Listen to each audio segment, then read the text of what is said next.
gosh, it's really boring when, you know, you act in different realms in the sleep state, in the dream realm, and you come into contact with dream thieves and other witches and magicians who project themselves into our realities and force their way in, despite us having protections and stuff. You know, there are moments where gaps happen, and part of the challenge, the level up, is that we get exposed to energies, unwanted energies, unwelcome energies that are, you know, it's like we out here living our lives in love.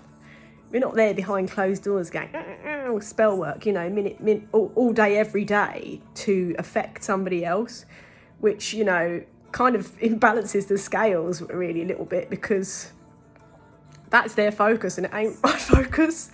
So yeah, there's been some incredible, I mean, I've been speaking to some of the women that I know who are very tapped in the spirit, whether they consciously know it or not, of their gifts, but what they recount to me and their dreams, very powerful. And stuff's really 111 on the clock. Stuff's really strange right now.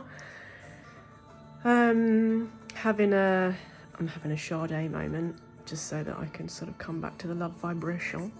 But yeah, I just wanted to put the word out to obviously anybody that's watching, because clearly there's stalker vibes. And not just for me, but anybody that wants to push themselves into reality, that person doesn't want you around.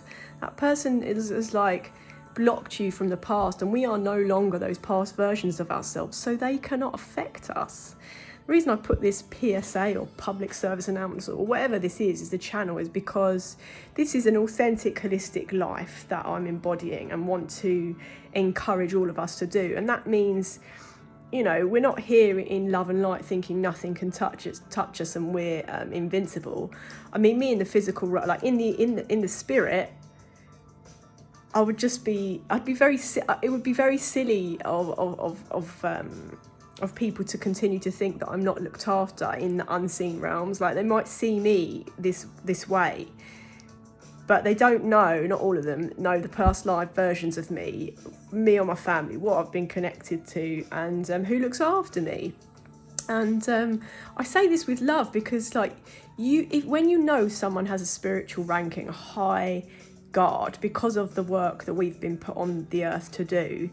And this is not me tooting my own trumpet, you know, this is really weird energy, because I put this out a couple of years ago, and so it seems like there's repetition here, which past versions of us are complete. Those contracts are done and dusted. So these moments of resurgence right now,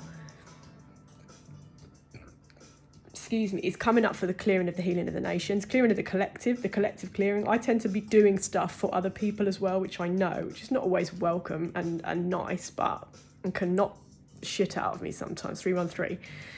But it's nothing that I can't handle, otherwise it wouldn't come my way. You know, spirit, as I said, we're not put on the earth to die. The whole idea is the master of the game is for longevity, is to how we can play the game so we can be on the earth as much as possible to complete all the contracts that have been assigned to us, or break them if other people don't honour them, and move towards the learnings and lessons that we need, so that we don't incarnate with those same lessons or incarnate ever again. Many of us are getting very funny messages about the incarnation post this existence right now, because of the way the earth is moving, which we've not ever experienced before.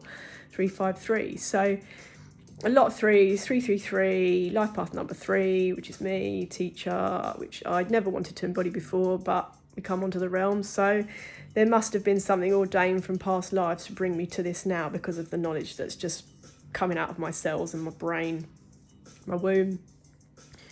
And in the interactions, we're all, many of us can activate each other. Some of us, that's the soul mission, and we continually activate. Some of us have other missions as well. But, you know, it's just very boring. I find it sad and a bit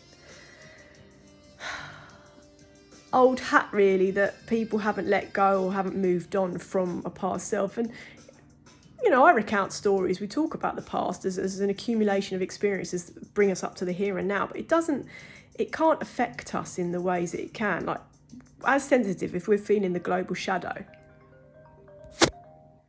Oh, I got a phone call. We're feeling the global shadow right now. Then, oh gosh, that's thrown me. Then it can knock, like it, we can feel a lot. We transmute, and someone's been holding space for me recently, and it's been amazing because I've had a lot of stuff come out of the vessel. But I am going to go because I need to speak, I need to share and spread love to the people. And this message is just don't go back to past contracts. Just hold the light and harness the light, and don't reverse. We don't need to go back. Nobody's trying to push themselves into our dream states to try to control the subconscious. It's going to work right now. They don't have power over us because they're not of God. So the Most High will always protect and prevail, and that can mean anything that it wants to mean in terms of how we hold faith in the realm. Okay, words, God can trigger people, but it's just who do we believe in? How do we harness source energy?